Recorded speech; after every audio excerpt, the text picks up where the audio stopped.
जय माता दी।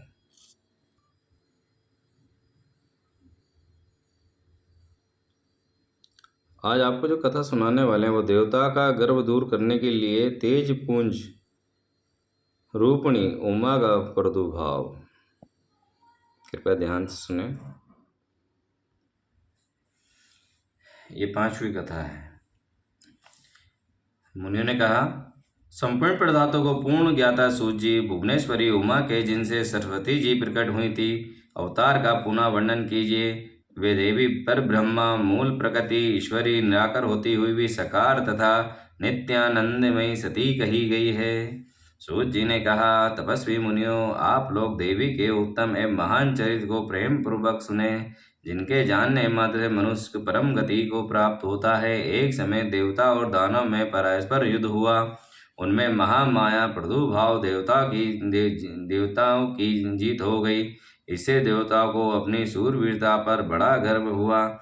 वे आत्म प्रशंसा करते हुए इस बात का प्रचार करने लगे कि हम लोग धन्य हैं, धन्यवाद के योग हैं असुर हमारा क्या कर लेंगे। वे हम लोग का अत्यंत ही दूसरा प्रभाव देखकर भयभीत हो भाग चलो कहते हुए पाताल लोक में घुस गए। हमारा बल अद्भुत है, हम में आश्चर्यजनक तेज है। हमारा बल और तेज दैत्य कुल का विनाश करने में समर्थ है। अहो देवता का ऐसा कैसा सौभाग्य है।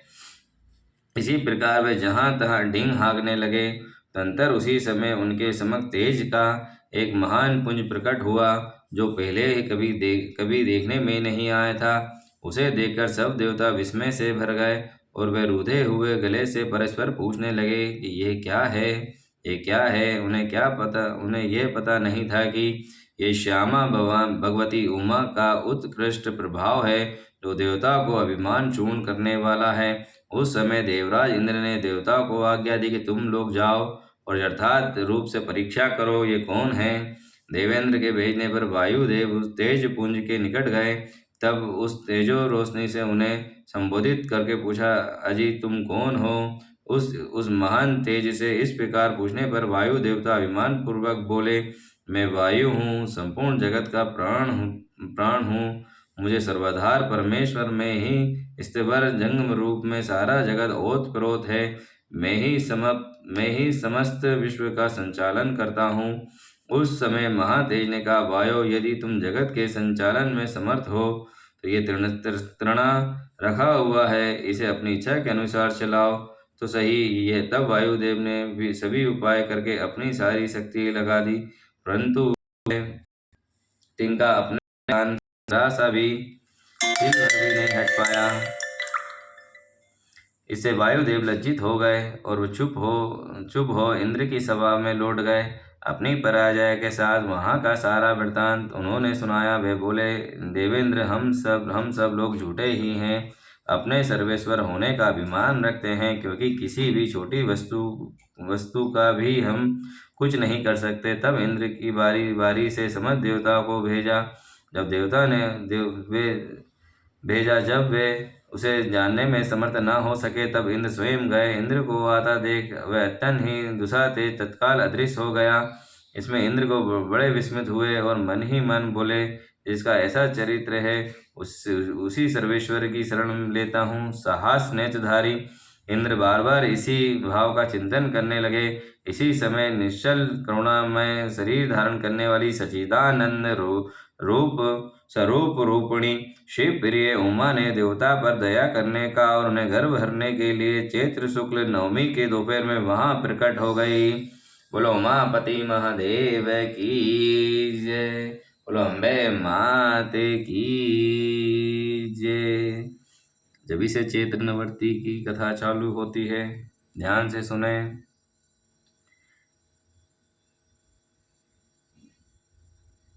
भक्ति भाव से चिंतन कर ले। उस समय निचल करुणा में शरीर धारण करने वाली सच्चिदानंद स्वरूप रूपिणी शिव प्रिया उमा ने देवता पर दया करने और उनका गर्भ भरने के लिए चैत्र शुल्क नवमी की दोपहर में वहां प्रकट हुई। वे तेज पुंज के बीच में विराज रही थी, अपनी कांति से दसों दिशाओं को प्रकाशित कर रही थी और समस्त देवताओं को स्पष्ट रूप से यह जता रही थी कि मैं साक्षात पर ब्रह्मा परमात्मा ही हूँ। और चारों हाथों में क्रमशः 5 अंकुश और अभय धारण किए थीं। श्रुतियाँ साकार होकर उनकी सेवा करती थी। वे बड़ी रमणीय दिखती थी तथा अपने नूतन यौवन पर उन्हें गर्व था। वे लाल रंग की साड़ी पहने हुए, लाल फूलों की माला तथा लाल चंदन से उनका श्रृंगार किया गया था। वे कोटि कोटि कंदर्पों के समान, मोहरणी तथा करोड़ों चंद्रमाओं के समान चटकीली चांदनी सी सुशोभित थी। सबकी अंतर्यामिणी, समस्त भूतों की साक्षिणी तथा पर ब्रह्म स्वरूपिणी उन महामाया ने इसी प्रकार कहा। उमा बोली, मैं ही पर ब्रह्मा, परम ज्योति, प्राण रूपिणी तथा युगल रूप धारणी हूँ।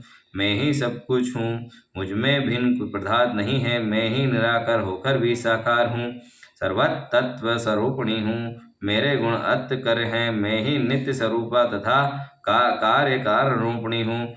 मैं ही कभी प्रण वल्लभ का आकार लेकर धारण करती हूँ और कभी प्रण वल्लभ पुरुष का, कभी स्त्री का और पुरुष दोनों का एक साथ प्रकट होती हूँ। यही मेरा अर्धनारीश्वर रूप है। मैं ही सर्व रूपिणी ईश्वरी हूँ।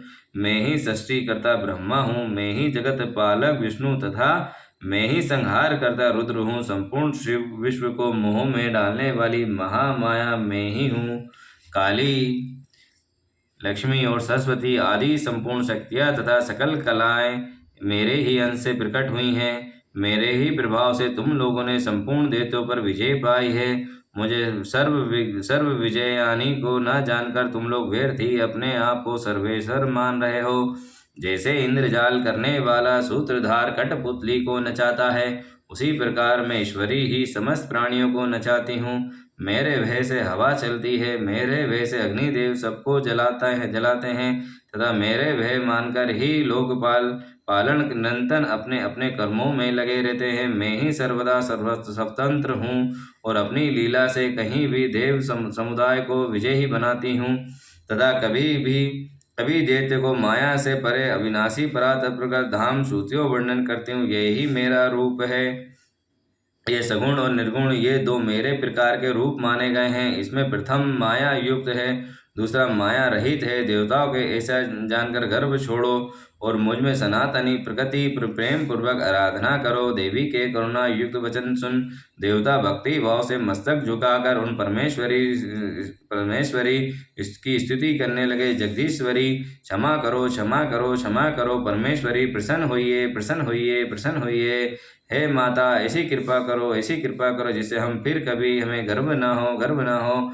तब से देवता गर्भ छोड़कर एकाग्रचित हो पूर्ववक्त विधिवत उमा देवी की आराधना करने लगे। ब्राह्मणों, इसी प्रकार मैंने तुमसे उमा के प्रादुर्भाव का वर्णन किया है, जिससे स्वर्ण मात्र से परम पद की प्राप्ति होती है। बोलो उमापति महादेव की ही जय। कालों के काल महाकाल की जय। लक्ष्मी नारायण भगवान की